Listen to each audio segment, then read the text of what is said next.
Emmanuel Faud, Europe Nuit, autour du monde. Autour du monde, le regard international d'Henri Guirchoun qui revient ce soir sur le début de la révolte contre Bachar el-Assad. C'était il y a 4 ans tout juste. Le bilan de cette guerre en Syrie est effrayant. On parle de quelques 215 000 morts, dont 10 000 enfants. Un conflit qui a non seulement plongé le pays tout entier dans le chaos, mais qui menace aussi de déstabiliser l'ensemble du Proche-Orient. Et le pire, Henri, c'est que personne ne semble avoir de solution pour y mettre fin.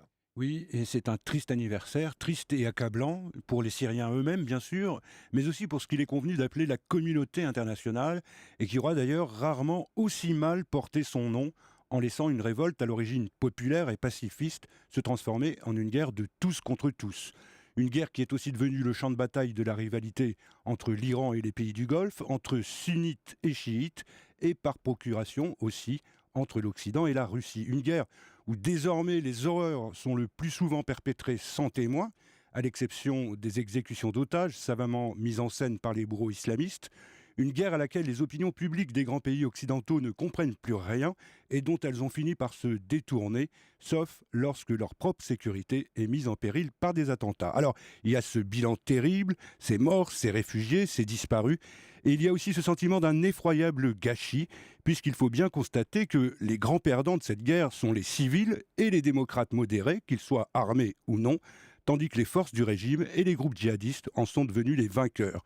Que ce soit par impuissance ou par lâcheté, par erreur ou par indifférence, le résultat est le même, c'est tout le contraire de ce qui aurait dû arriver. Alors, on a entendu ce week-end le secrétaire d'État américain John Kerry déclarer qu'il faudra au final discuter avec Bachar el-Assad. Est-ce que ça officialise un tournant dans la position des États-Unis vis-à-vis de Damas? En fait, oui ou non, ce n'est pas si clair, Emmanuel. Car d'un côté, John Kerry admet effectivement qu'il serait prêt à reparler avec Assad, ce qui en fait de nouveau un interlocuteur possible. Et ça, oui, c'est un grand changement. Et surtout, l'aveu de l'échec d'une stratégie américaine qui a conduit à une impasse sur le plan militaire, politique et diplomatique.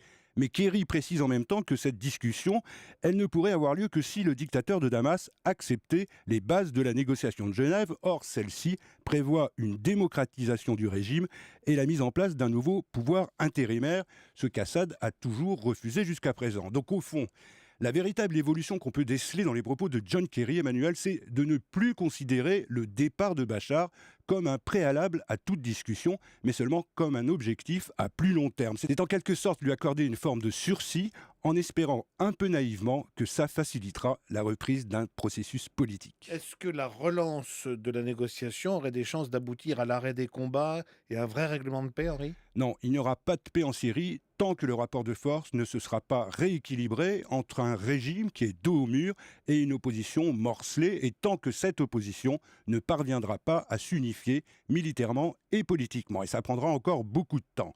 Mais à court terme, une reprise des pourparlers aboutirait sans doute à des trêves locales, ici ou là, placées sous les auspices de l'ONU, ce qui faciliterait au moins la vie de la population, tout en permettant aux États-Unis et à la coalition internationale de se concentrer sur la priorité essentielle, c'est-à-dire la lutte contre le groupe État islamique. Et ça aussi, ça prendra du temps. En réalité, Emmanuel, il n'y a hélas aujourd'hui qu'une seule certitude en Syrie.